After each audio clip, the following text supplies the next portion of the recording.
April 22nd, 2023. Now, why does that date sound so familiar? Let me see here. What of note happened on April 22nd, 2023? There.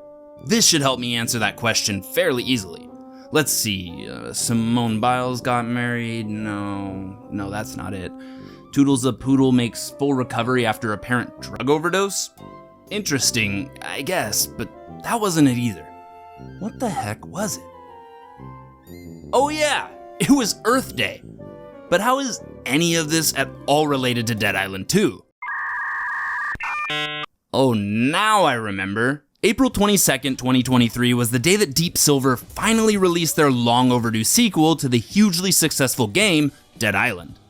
I have some seriously nostalgic memories of playing this game back in 2011 on the good old Xbox 360. Staying up all night, pounding can after can of Mountain Dew, slapping zombies with a seemingly endless supply of customizable weapons. Man, those were the days.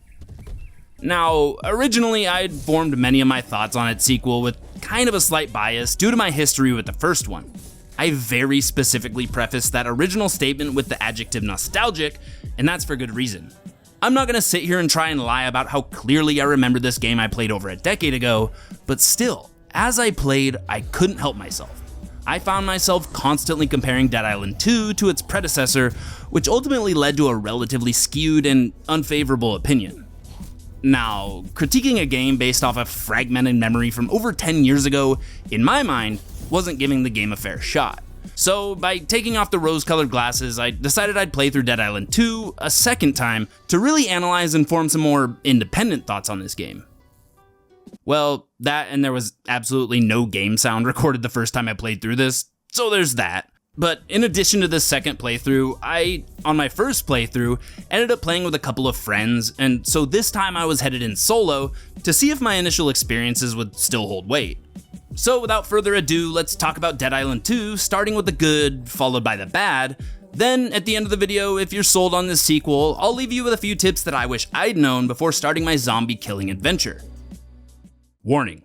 Everything I say from here on out is purely my opinion and experience with the game, and in no way do I mean to discredit your feelings towards said game. You may disagree with me on some of my points, and it's America, you're allowed to do that. This video is purely for entertainment purposes and to provide those interested with an independent study and review of the game, Dead Island 2. You have been warned.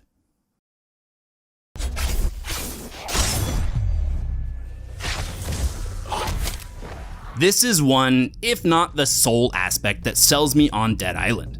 It's what I think makes it stand out among other similar titles in the same genre. While these other titles do still have some form or facet of weapon customization, none nailed it better than Deep Silver. Once again, they pulled no punches. Hell is stocked to the brim with a plethora of discoverable blueprints. These blueprints can be bought at various vendors or just found laying around the world. They come in two forms, mods and perks. Let's first talk about the mods. There's 6 unique weapon mods available to find that have 3 tiers of quality: uncommon, rare, and superior. These mods are essentially going to determine the main status effect you want your weapon to have. There's elemental effects like fire, bleed, caustic, and lightning, but there's also build-related mods like increased force or increases to physical damage. Any of these 6 mods that are available are more so up for you to select, based on your own preferences. But the real magic happens when you start obtaining more of the weapon perks. There is a staggering 62 weapon perks around Hell to find, and like I said, these are where the magic really happens. Late game, if you took the time to explore and find just a few of these, you can have endless fun by simply swapping these perks out and creating some ridiculous concoctions. Just look at these crescent blades, chewing through zombies like they're nothing. It's such a satisfying feeling. Some of these perks will also come in the form of what's called a fixed perk that cannot be removed or altered. Sometimes it won't be one of your preferred perks, but that means you can either just sell it until you find the right one, or just not let it bother you and build around it anyway.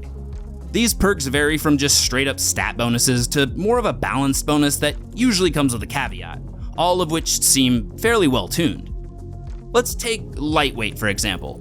This perk grants a 13% increase to attack speed, but reduces your force by 30.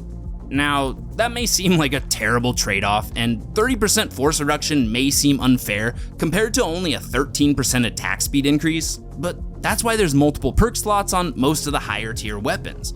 You can combine this perk with something like restoring or energizing to boost your stamina recovery, and if you're far enough into the game that you're acquiring weapons that hold a third perk, slot in precision strikes for an additional up to 50% crit bonus. Any of the above could also be swapped for something like unstable for explosion on crits or something else entirely. I'm rambling a bit now, but my point is that once you've collected a solid library of these perks and mods, your build variety skyrockets. And while yes, your character will have certain benefits that cater toward a more niche pool of weapons, but don't let it stop you from trying out everything. As long as your weapon damage is sufficient to your level, most any weapon will get the job done. And speaking of different weapons, there's also a ton of variety when it comes to the different weapons you'll find around LA. Whether it be from the ground or a vendor, there's no shortage on different things to beat a zombie off with. Deep Silver spared no expense when crafting the details of each of these weapons. It feels as if they knew exactly what the people wanted out of their game. Every large hammer, or really any large blunt object, feels like it has proper weight behind each swing. With slower but heavier force, these have the potential to send zombies flying, or at the very least, down to the ground. In almost direct opposition to these are the blades.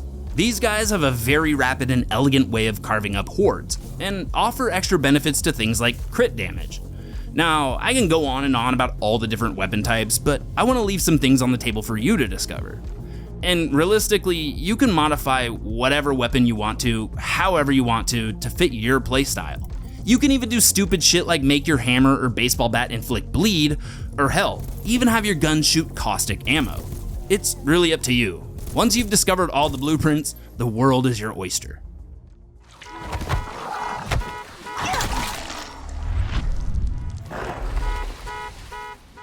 Now, if you were to ask me to sum up how the combat of Dead Island 2 feels in one word, it would have to be satisfying. This is the crown jewel of the game and where the majority of its entertainment and appeal comes from. From the slow-mo finishers to the weapon impact and feel, it really makes all the difference when designing one of your main draws to your game.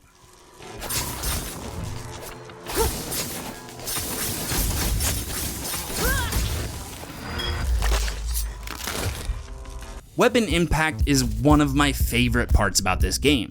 Depending on what you're wielding, it feels representative of its respective type. Like I mentioned earlier, knives and blades feel rapid and successive with slices and stabs, while hammers and maces knock zombies around with a slower but far more hefty thud.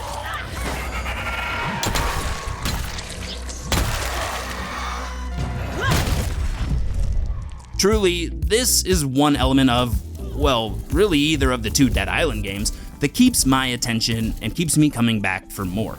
It's not the missions, or the story, or the characters. For me, it's all about the combat. Just for a quick comparison, let's take the Grand Theft Auto games for example. Is the majority of your time spent doing the damn campaign over and over again? Hell no. It's what the world has to offer that makes a game endlessly playable. Now, I'm not saying that Dead Island 2 is directly comparable to GTA in terms of hours of potential playtime or replayability, but rather point out the fact that not every game has to have a great story to be enjoyable. As long as there's substance and it's plentiful, that's the least I can ask for. I don't need every game to facilitate hundreds of hours of playtime. In the end, it's just gotta be fun. And Dead Island 2's combat checks that box.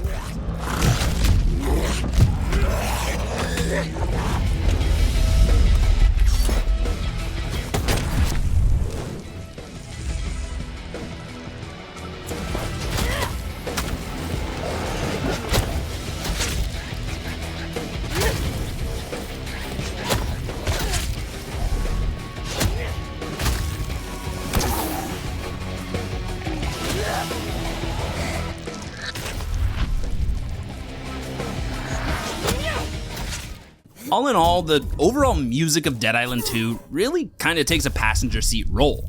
It doesn't get to drive the car, but it can definitely help navigate. In general, the music really only sets in while in combat, and I don't mean every single time. I mean occasionally. Like I said, it's not really in the forefront, nor does it really offer too much in terms of variety. Most of it's just tension-building bass with an occasional strum of a Western-tuned guitar or orchestral violins plucking in. Mostly, it's just a more intense version of the music you'll hear in the main menu. However, the music reaches an absolute peak with every introduction of a new zombie type or impending boss fight. In these moments, the music amps up and begins to create this ambiance of intensity and just plain fun.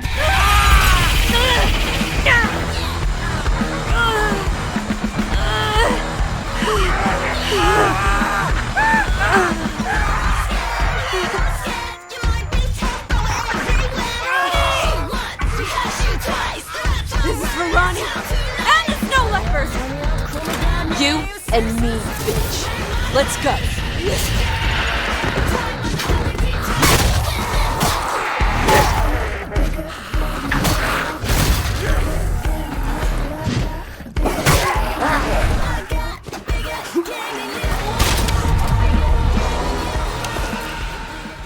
Okay, so the music is whatever. It's passable, it exists. I can look past the minor presence it has because the sound design is just so goddamn good.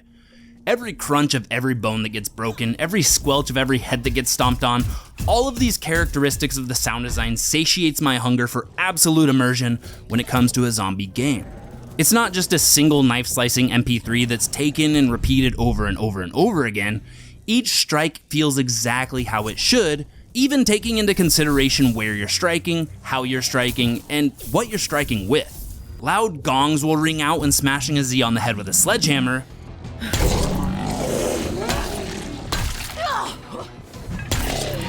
Fleshy tears when poking a Z between the eyes with a spear.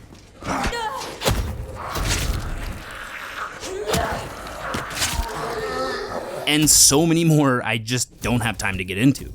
Bottom line, the music is decent, it serves its purpose, but the sound design is peak quality right alongside the combat.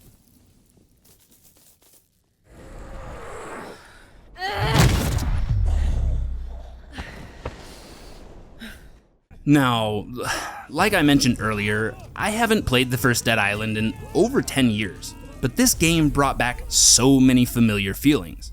Just as if I was playing an updated version of the first game with maybe higher fidelity and more satisfying combat.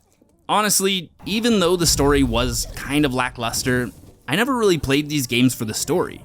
As far as I'm concerned, this game satisfied the exact itch I was looking to scratch when looking for a sequel.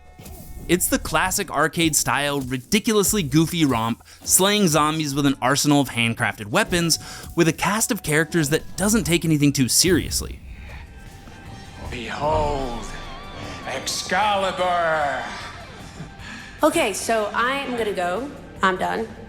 Enjoy whatever it is this is. No, wait. It's just like in the movies. Watch.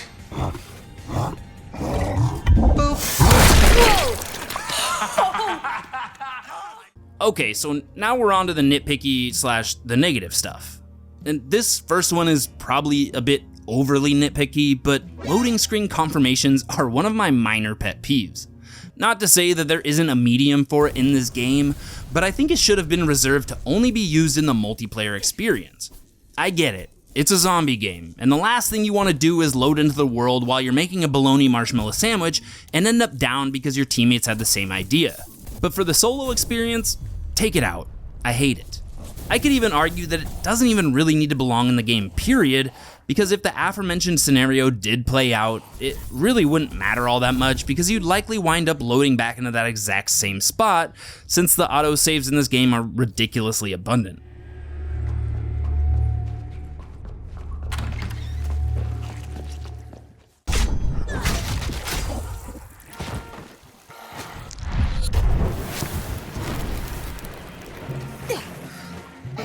Now, not taking too much time on this topic since Deep Silver didn't either. The story. It's boring, it doesn't make a whole lot of sense, and the ending is left on a cliffhanger. The majority of this game is spent basically running random errands for random people, and in the last third of the game, we pretty much get everything laid out for us. I mean, the chain of events that happen do kind of make sense when all presented and put together, but it just seems super rushed when nearing the end. Also, there are a total of 33 side quests throughout LA and only 24 story missions. This imbalance and lack of creativity on the side missions front led me to often forget what the story even was for the replacement of some fetch quests and minor boss fights. Unfortunately, even with a total of 57 quests to complete in Dead Island 2, my friends and I reached a 70% completion of the game in only about 20 hours. But there are 6 characters and a New Game Plus option, so maybe take that into consideration. That's the only reason.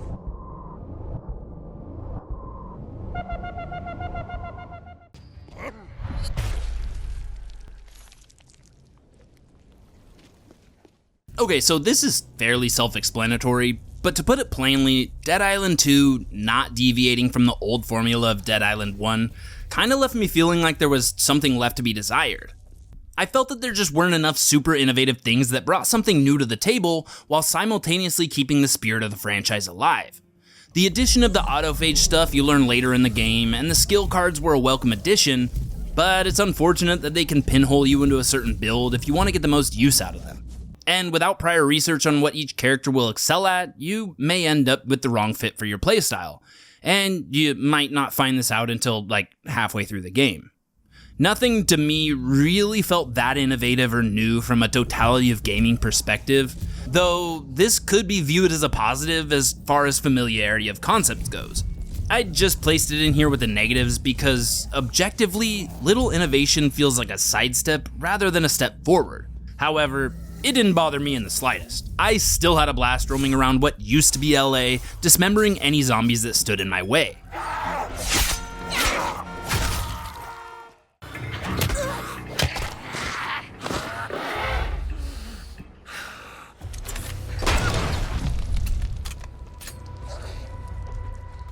The cast of characters there are to choose from simply don't make sense together, and it just feels like a forced plot device or inclusivity just for the sake of it. The group just doesn't seem like they would be meeting under the circumstances the story brings them to. I mean, we have a fireman, a SoundCloud rapper, a para-athlete, a stockbroker, some chick from Ireland, and a stunt woman. We're supposed to believe that all of these people somehow qualified to be on possibly the last plane out of LA. Well, some of them snuck aboard, but that's irrelevant. These people just don't fit together as a cast with the given plot. The first Dead Island expertly introduced each member of the penultimate cast through the eyes of an unnamed drunken disorderly John Doe, while Sam B performed Hoodoo Your Voodoo on stage. It gave us just a small glimpse of who we would soon be getting to know. The somewhat convoluted and loose design of the sequel's introduction just kind of fell flat for me. Now this just turned into more of a discussion about what I disliked about the opening sequence, but before I go back to the characters themselves, I'll just say one last thing. I think the thing that separated Dead Island 1 from its sequel was the fact that the outbreak hadn't quite happened yet when the game first began. In my mind, this gives the player a feeling of the chaos happening to them, rather than Dead Island 2 where we're taking over these people's lives mid-outbreak. This seemingly insignificant notation is the difference between hooking the player instantly and losing a player to lack of inspiration, just like in any other entertainment medium. Anyway, let's get back on track. Minus this entire setup being a huge conglomerate of forced ideas, the characters, by themselves, are pretty damn cool. Individually, each playable character has their own fun and unique personality and sets of mannerisms, but the story doesn't really do a whole lot to build on the foundation of each person. They don't really grow or evolve in any type of way throughout the story, aside from the extremely ambiguous anti-hero type group that I'm somehow associated with. I don't know, man, the whole game led up to a cliffhanger that still barely makes any fucking sense to me, but again, more on that later. Damn, I keep getting sidetracked. Well, maybe if these characters were more fucking interesting, I wouldn't have to. Well, fine. Let's just move on. I think I've said all I needed to about the playable cast. But what about the other characters? You know, the non-playable kind. Do they at least bring some value to the experience? Do they provide the much needed support that the game desperately needs after such a main cast blunder? Fortunately, the answer to the question is yes. The bad news is that it doesn't completely fill in the void. However, in the folds of the NPCs you do come across throughout LA, there are plenty of very Californians, if you know what I mean. I think they were executed flawlessly, and most interactions have plenty of that Dead Island humor we all know and love. Sure, there are some pretty boring characters peppered in as well, but not everyone is going to be likable, and sometimes that's on purpose. Aside from the combat, I think the NPCs were a key part of the glue that held this game together. Look, we got enough problems right here. Zompocalypse kicks off the week of the strongman competition. Giant fucking roid-soaked monsters everywhere!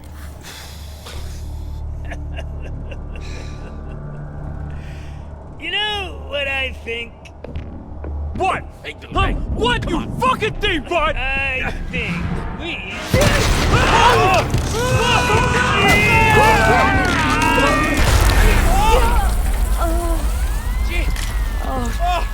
Fuck.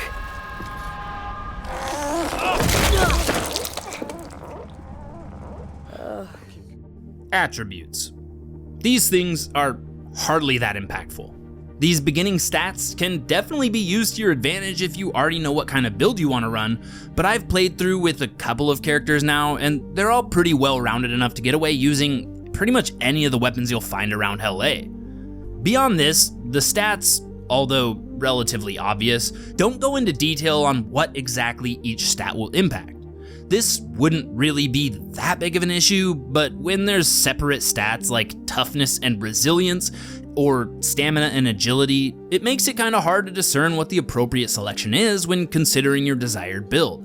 These stats kind of give you a glimpse of what kind of playstyle each person will have, but the better insight comes from the 2 and 8 skill cards obtained from the start. Now obviously attributes do have some influence over their playstyle, but I noticed very little impact between characters. Overall, it seems like people's main gripe with this game, the thing that I saw people mention time and time again, was that the zombies were too overpowered. Now, to this point, all I have to say is, get good. But in all seriousness, after a second playthrough, solo this time, I can kind of see where they're coming from. As I played through the game once more, rushing through the story and taking very little time to level up, I came to certain points, like you in the sack, that I was underperforming. I'm not gonna claim to know how in the hell the game calculates what level zombies to throw at you, but I imagine they wanted you to explore their game a bit, so I would assume they progress alongside your progress of the main quest. So if you're anything like me and only do the main quest and run by many of the zombies in your way, it's possible you could run into this difficulty threshold and make the assumption that the zombies were quote-unquote too difficult. Okay, so to wrap up my opinion of Dead Island 2, I'd say to go into it with a mindset of playing another Dead Island game. I know that seems pretty trivial, but don't expect anything incredibly new or revolutionary. The story alone is more or less a plot device. It's used to introduce new explorable zones and doesn't really ask you to care about any of the people involved. The game simply asks the player to just have fun. One other thing I'd like to note too was that I did have much more fun and felt way more compelled to keep playing with a group of friends. The solo experience still provides the exact same fun, but there's just no one to share the experience with, thus reducing the appeal for some. If all you're after is a playground to explore, an arsenal of unique craftable weapons to fuck with, and extremely satisfying combat, this game is for you. Oh shit, I didn't even talk about curveballs! Curveballs are the... Hey, wait, where are you going? Curveballs are the throwable in Dead Island 2 that have all their own use cases. Hey there, thanks for sticking around this long. I can't believe you're still here, but anyways, if you think this game is for you and you're compelled to give it a shot, let me just give you a few quick pieces of advice. Remove all your mods before selling any weapon. This refunds the full cost of the mod, and sure, it reduces the sell value of it, but trust me, materials are much less common than money. Take some time to mutilate some zombies and do all of the side quests. Excess XP leads to cooler weapons much faster. Explore everything. Blueprints can be hiding anywhere, though you'll often likely find them on or around workbenches. Always keep fuses on you. Buy as many and as often as you can. Behind these gated doors are some of the best loot. Also keep an eye out for zombies with names. These dudes will usually have a key on them that corresponds with a lock somewhere in the world and can also net you an assortment of valuables. And lastly, constantly craft medkits, please. They're cheap and you're gonna need them.